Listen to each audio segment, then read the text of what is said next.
Over the lockdown period, when speaking to numerous great talents, young and not so young in music and entertainment and the arts, and other guests as well, I've got a gentleman now who is celebrating in excess of 60 years entertaining, right through the show band era, and one of the all-time legends in music. It's the one and only Billy McFarland. Billy, lovely to speak to you. Jerry, it's my absolute pleasure. You're quite right.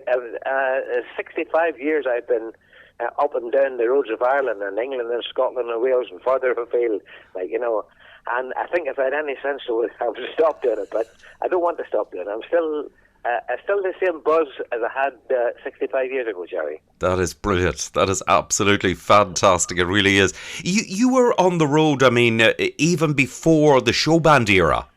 Yes, I was. I started my first band in 1955. Wow. I was 1955. Yes, I was around 20 years of age at that time, and I started my first band. And in those days, Jerry, I was a sitting down band. Music stands and two tenor saxophones, a trumpet and trombone, and you sat down and read your piece and your part. And when the singer was ready to sing his wee bit, he got up and stood and he sang a few bars of a song and then sat down again. There were sort of many orchestras in those days. Indeed. Truly incredible. I actually met a gentleman who said about dancing to you. This is possibly a little bit later in the 50s. He said he actually danced to you in Waterford back in the 50s. That could well have been, because in those days, Jerry, we played the Arcadia in Cork and the Sea Point and Salt Hill Galtymore in London. I'm sure all of your listeners, many of your listeners, are very familiar with that, and also the Gresham, So and the Hibernian, that was a great spot for dancing. But sadly, they're all gone now. There's no dancing now like what it was anyhow years ago. Indeed not. It's a totally different thing. But you were from starting out in 1955 when it was the sit down band, and then you went right through the show band era and came out the other side after. You continued on the 70s, the 80s, the 90s, and right up to date. And your thing is that your music, your albums are selling an absolute storm at the moment.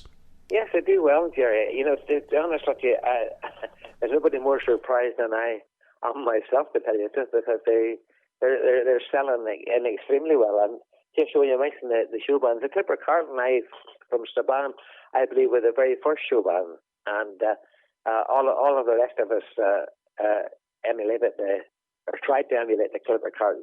They were a super band, But as you say, record sales for me at the minute is very, very promising, to tell you the truth, Jerry. Thanks to people like yourself, of course. Oh, thank you, Billy. But it's amazing to have come through all those years and to actually still still have the buzz and still actually be selling selling CDs and all that after all these years it's a tremendous tribute, because so many people, Billy, as you know, particularly in the music business, have come and gone and disappeared out of it a long time ago. Well, I was never very ambitious, Jerry. I always liked to be somewhere around the middle of the road. I like to be a good band, and never outpriced ourselves in any way. A promoter, after we left a few quid with him. We didn't take all his money, and had a good night's dancing. And people like yourself, who has kept the Irish music flag flying all for years and done more. People like yourself has done more for Irish music than you could ever do, Jerry. Oh, well, I don't know about that, Billy, but we do our best. One thing that's very, very popular that you do is playing the trumpet. Your trumpet. That was what I used to play. I still play it. But as we were talking about a sit-down band, I was the trumpet player in it, but believe it or not, people like Johnny Carroll and myself has sort of brought back modernised trumpet music a bit and made it a wee bit popular again, I think. Indeed. I'm maybe flattering myself by saying that, but I think people like Johnny Carroll and myself has maybe brought the trumpet back into focus a bit, like, you know. Right, yeah, indeed it has. And it has come back. I think there was a period of time when it sort of, brass fell out of sort of flavour, but it really, really has come back. It is indeed. I remember, the time when, not that many years ago, nobody was learning brass instruments.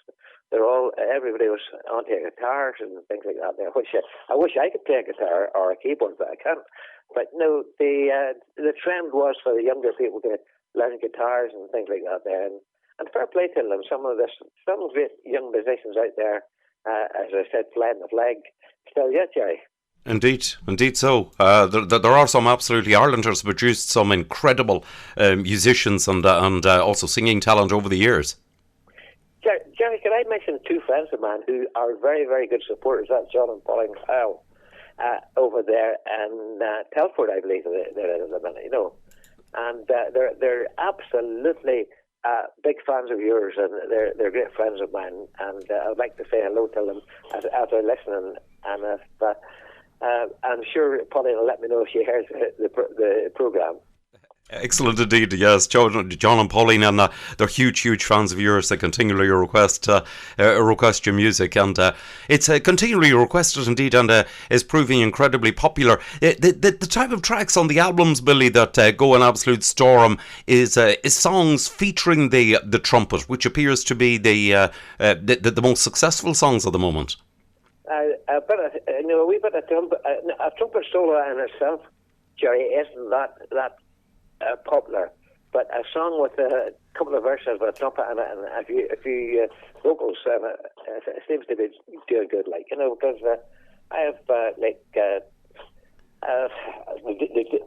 don't come to my mind just right away the name of the songs, but they are some songs like Absent Friends and Danny Boy and Cold Heart and things like that, like, Indeed. There were Hank Williams songs, and they were actually, people are actually surprised when they hear a trumpet appearing in the middle of it, like, I have another good friend over there called Sheila Haggerty. Do you know Sheila Haggerty by any chance? Yes. The name rings a bell with me, Billy, yes. She speaks highly of you too, so she does, Yes. And we always meet up at Michael Cummings' Galway session, and Michael has a great thing a great concert every year in Galway, and it's in November, and everybody's hoping and praying I'll be on this year, but I would be I would be surprised, Jerry, if we see much music this year. Indeed. It doesn't look that bright for this year, but let's see. Fingers crossed. You've recently had an operation, and you're coming out well the other side.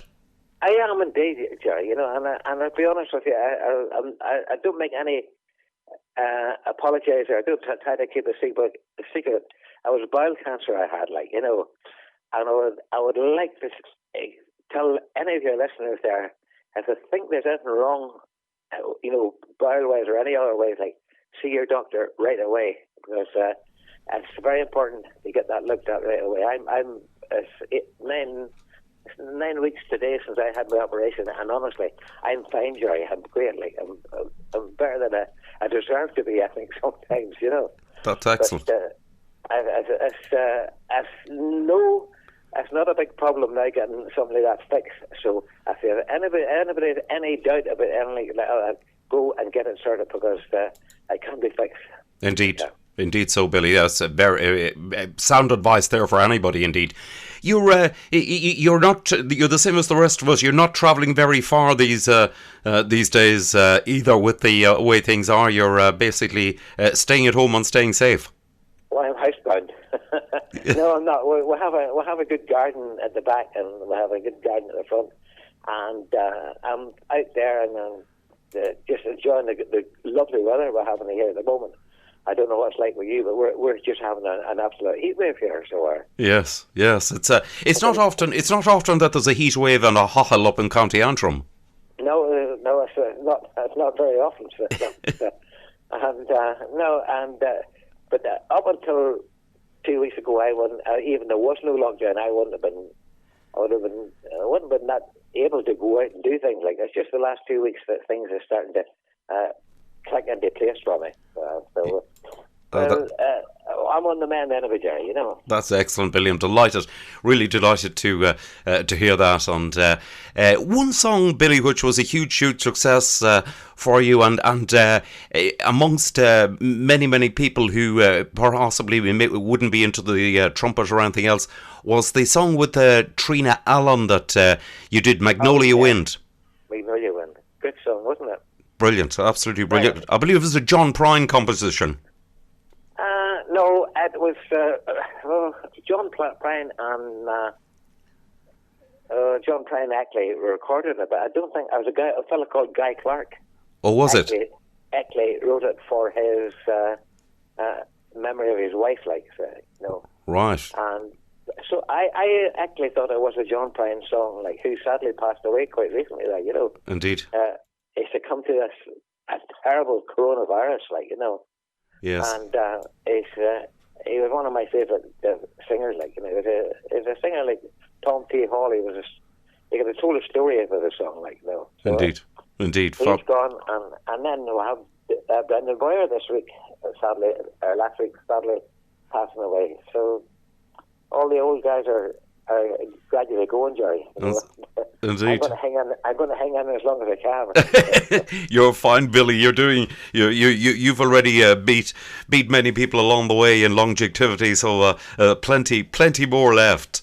The last time I shared, we do sing shows here in Ireland here called the Showband Show, like, you know. And yes. I was on it pretty often, and Brendan Boyer was on it pretty often too, like. And he said to me one night, he said, "I'm disappointed," he says, "because I'm usually the oldest person on these shows." But he says, "I believe you beat me by 3 years." So I was actually 3 years older than him, and I was 2 years older than Big Tom, like. So to be honest with you, Jerry, I'm sure most countries were very lucky to be still here, and I'm still here by the grace of God and a good health, like, you know. Indeed.